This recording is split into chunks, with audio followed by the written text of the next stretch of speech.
I want you to understand this, that sin only remains when you agree with it.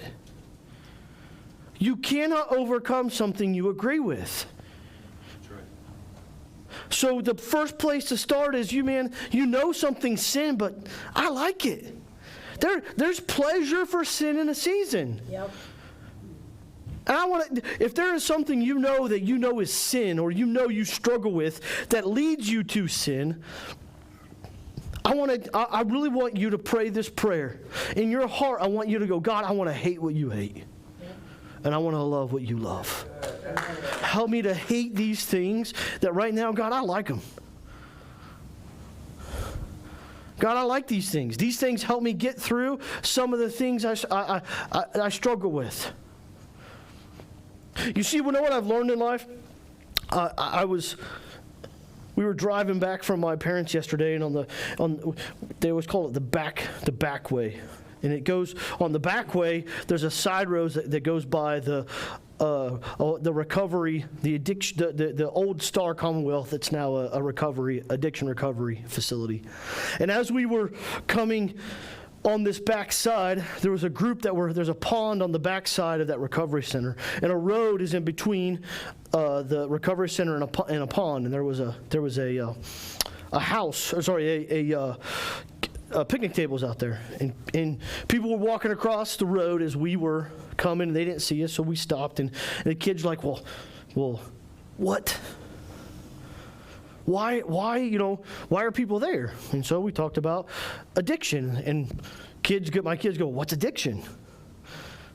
And so, I'm like, I said, addiction is when people use things of this world to numb their heart to not have to face reality. Yep. That's what addiction is. Yep. You can use drugs, you can use alcohol, you can use sexual things, you can use work, you can use anything to be addicted to try to numb yourself or bury your head in the sand or not look at things, to try to look at things in your heart. So the more we function, we allow the Holy Spirit to speak to the things of our heart, the more then we know we don't have to allow those things we go back to, the sin that we go back to. He wants to give you the why behind it. The minute you know the why behind your sin is the minute then you'll be able to hate it like He hates it. Oh.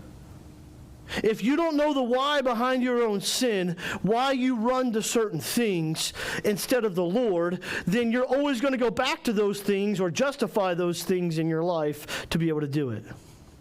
You see, that's why the Holy Spirit interacts with us. That's why He is a living and true God. That's why when you walk in the Spirit, you're not going to fulfill the desires of the flesh. So the Holy Spirit wants to interact with you in such a way that you will know your why. If you don't know your why, then all you're doing is doing it out of religion. You can be obedient at first because, God, you said so.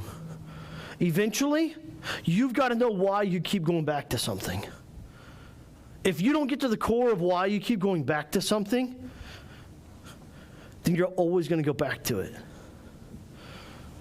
It's going to be a temptation until you burn the ship, blow up the road, and you hate what the Lord hates.